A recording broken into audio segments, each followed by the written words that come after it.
Good day, everybody. It is currently going into the early morning hours here on the 19th of December 2012. If you noticed, I have this starting map, which I typically start off on here for our updates, pulled a little bit farther towards the east today. Granted, the Philippines, you are seeing some thunderstorm activity, heavy snowfall across Japan. You can see that sea effect snow continuing to push down. Actually, some accumulations up near 50 centimeters is expected in the next 24 hours in Hokkaido. So plenty of the white stuff to go around.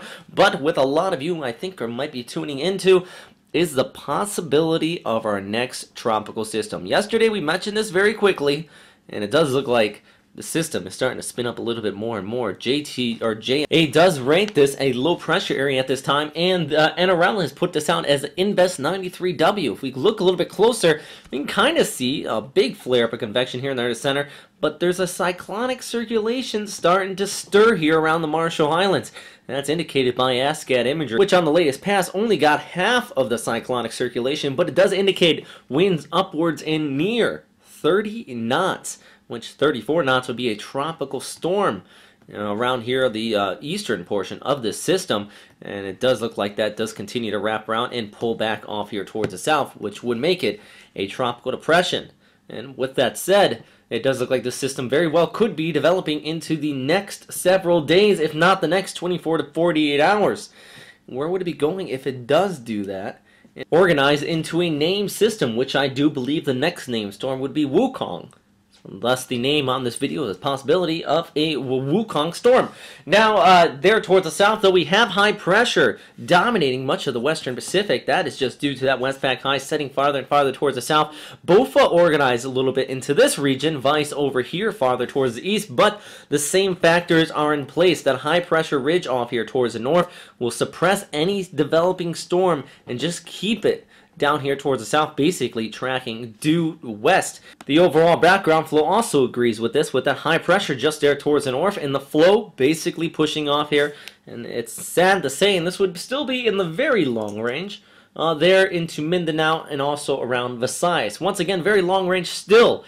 There is plenty of time to continue to watch this area, but the implications of a developing system would be catastrophic for these areas that are still recovering from Bopha. Now, as we take a look at the GFS ensemble here, this is over actually the past several model runs, it does continue to pick up on possible development of a storm system and tracking due west off here right around Christmas, moving onshore here in the southern Philippines before pulling off there towards the north. We take a look at NOGAPS and their ensemble. Unfortunately, their models also continue to pick up on likely development of a system here around the Marshall Islands, pushing south of Guam and off there towards Mindanao. And once again, the same factors are in place that drove Bopha on this due westerly direction, that high pressure and the ridging. So if a system did develop, it likely would stay on that very same direction. And once again, the implications of such an event would just be absolutely horrible here for the southern Philippines. Now here's a look at the GFS model run and the overall, not just the ensemble, but the final output here,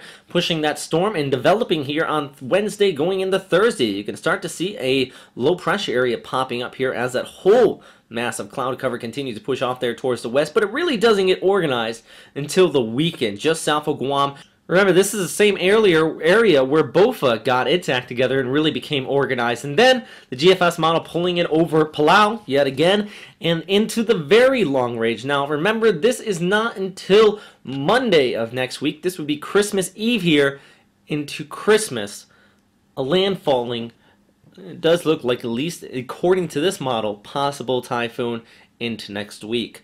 Once again, still very long range. I know I've said that about 5 times now, so there's plenty of time to continue to watch this. We still have to wait for the initialization of this storm system to gauge on the exact track and intensity it might take if it does become organized. But this is the time to start to watch out and for people to really realize that the tropical season never really ends here in the Western Pacific, and that throughout the duration of December, even going into January, we need to continue to watch for possible tropical development. But honestly, from my point of view, I really do hope this does not develop, but at least at this time, given the amount of moisture available, the low vertical wind shear, and just the sea surface temperatures out here still rather warm, there is those ingredients there for likely development of our next tropical system, Wukong. We're going to continue to keep you updated into the next several days and throughout the remainder of the week as this storm system possibly or does not possibly develop in through the coming days. Thanks for watching, everybody, and please stay safe out there. Also, by the way,